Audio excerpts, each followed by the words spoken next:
Hi, folks. Welcome to episode 3 of the Tour de France Netflix commentary podcast. Episode 4, they go back to stage 7, which I already talked about from the Pinot perspective, but now it's the GC rider's perspective, which is one of those where there's a flashback also of Pogacar winning an uphill sprint, and another time where he's getting stage wins in the first week of the race, and it's clear that, like, at least it was clear to me, even when I was watching, I was like, you're gonna pay for this. Like, that's a lot of unnecessary sprinting. And then they immediately show him paying for it in the next stage. They do, that ends up being stage 8. There's a lot of, like, Team Jumbo bus talk, which I enjoyed. Although no Sepp. I don't know where Sepp Kuss is. The only American on that team, definitely one of their best climbers, did not... Hopefully he gets mentioned at some point. I don't know. Maybe he's camera shy. Maybe he's incredible. And they're like an important part of that team at that race in particular. So that was strange. I noticed they interviewed Wouters a few times for this. He's just kind of behind the scenes. I noticed him calling them Jumbo Visma, which they're Jumbo, and I think that's on purpose for him. I think he knows how it's pronounced, but why are you going to give that other sponsor the thing? I hope they are interviewed and they mispronounced Education First. Like Education third or fourth. That's what I would do if I was any of those teams. I'd be like, dismiss that guy. This is the first mention of Ineos. Is really this stage. Biggest budget. So JV makes sure you know that his team doesn't have as much money as Ineos. They do a little bit at home with Geraint Thomas, who he trains out here a lot, so that makes me like him more. If you understand the beauty of Malibu, he just like tries to get away from the weirdness of winter and the Tenerife. I think he's like kind of a solo sort of guy. He'll bring like one or two like Fruma's over here, sometimes Cameron Worth, but I think he's like, I don't want to be with the team in a follow car and that whole mess, and he wants to do his own jam. Yeah. Which it's funny when they're interviewing the other two guys, Pogacar and Jonas, how old Geraint looks. Yeah. He's exactly my age. He's 37 this year, 36 during this race. I don't think he necessarily looks older than that. I think everybody else just looks so freaking young. Yeah, he looks his age, and they're babies. Yeah. And I look 75. You don't look 75. Thank you. The mustache. I'm not sure what that does. Which direction does that go? I don't know. Do not leave a comment about the mustache. And the second you want me to shave it, I will be out there. We'll pause this. It's just, the thing is, you like making fun of me. Yeah. And at some point... Conflicted. Yeah. You're going to be like, I have to be seen with him, but I also get to laugh at him. So that's the whole battle that you get to fight. They talk about... They refer to the riders again as gladiators. And I think Geraint, the kind of wizened... mature dude, handles that well and explains it well. Of just like the danger is real to him and maybe not so much to the younger guys because they just like haven't had that first bad crash yet. They haven't flown off a ditch or they haven't seen. And now this is sort of tricky timing because there was a fatality in the Tour de Suisse after we recorded the last episode, but before this one.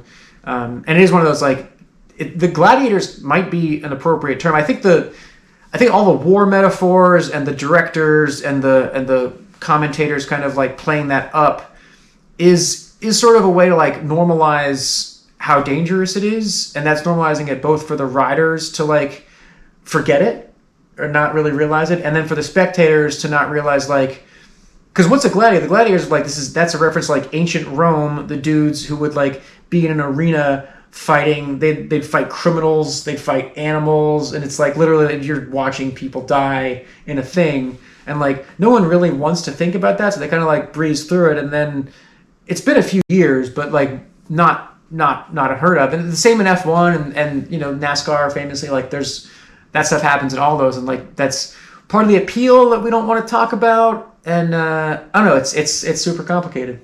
Yeah, when his wife was asking about how fast they go and the speed, and she showed obvious concerns of, I think she even mentioned that she watched it once when he crashed and she was freaked out, and then she just stopped watching. And I mean that's probably what I would do too. I don't blame her. That sounds right. That's just, you would just up the mezcal and the popcorn. Yeah, but also not watch it. Maybe he'll crash that stupid mustache off.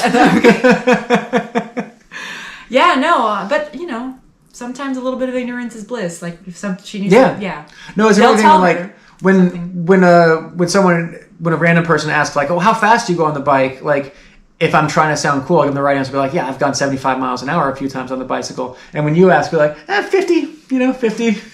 That's like, I'll tell them the fastest I've ever gone, and I'll tell you like the fastest I've gone last week. Okay, finally, I can do half an hour on Lazer to Mont Vernier. Obviously, the most important climb of any Tour de France stage ever. I remember I was watching. I just like turned it on that day, and they were going over the course, and it said Lazer, and that's the only KOM I have in Europe. I was like, oh shit, I'm gonna lose my KOM today. I was worried, and then I saw like, okay, it's the middle of the stage. They went over it pretty controlled. And no, I think I still have it by like 25, 26 seconds. So it's a short climb. That's the one that's super twisty. It's like Lazer is it's laces, so it looks like shoelaces are kind of dangled up the climb. It's really cool. I did that one during I was flown out there to do it was like an ad for Range Rover. So the premise was there was a guy racing his Range Rover up the climb, and I don't know who came up with this. But it was, can he go faster up the hill than a pro cyclist can go down? Which I'm not known for my descending, but this is one of those, like, you have to come to a stop almost in every one of those hairpins. It's pretty insane because it's so tight. And then, but what they don't show in the commercial is, so they had a follow car that was meant to drive me up. So it's like, okay, here's the drone shot it from the first 3 switchbacks down, and now we gotta go back up to do them from this angle on this camera, because they don't ever show the cameras. But the car that they brought to turn me around, like, you can't make a 4-point turn on Lazer. So like after the first time, they're like, okay, we want to put your bike in the car, and I was like, no, I'm just gonna ride back up. And that was an entire day. I did like 17,000 feet of climbing that day. Someone else was like, can I have some more Cliff Bars, please?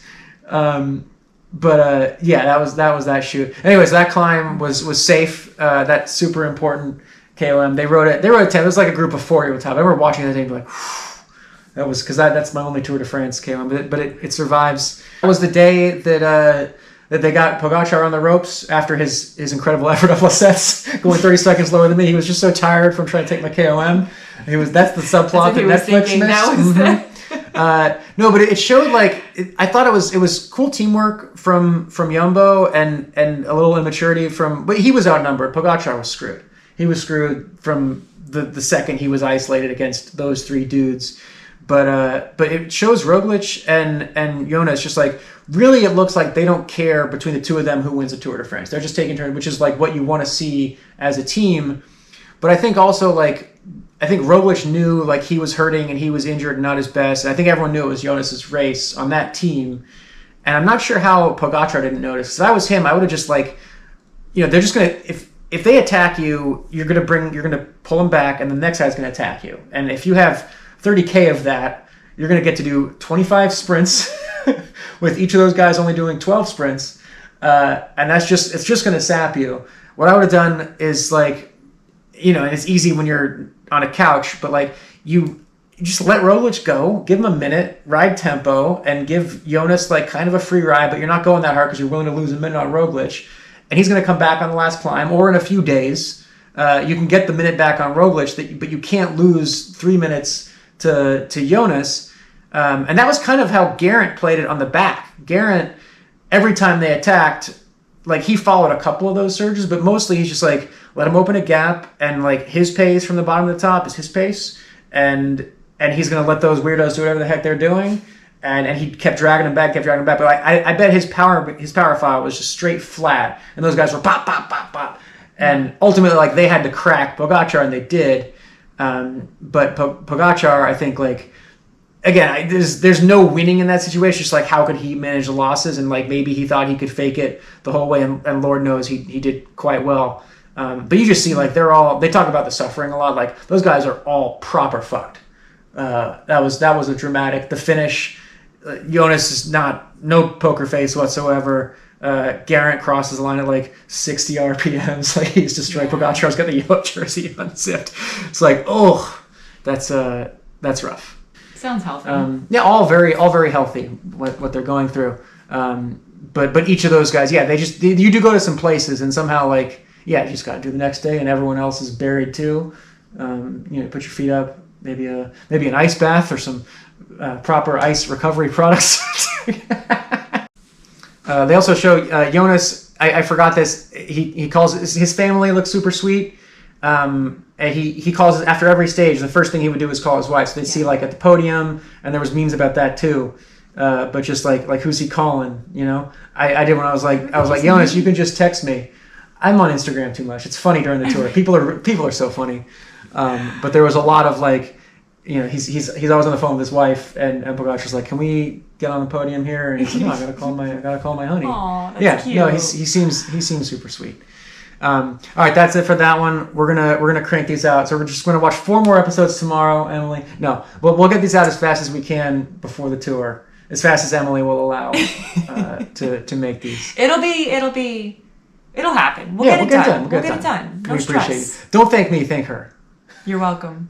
It's only 427 episodes You're to go. welcome in advance. No, there's my resignation letter. Wait for it. All right, cool.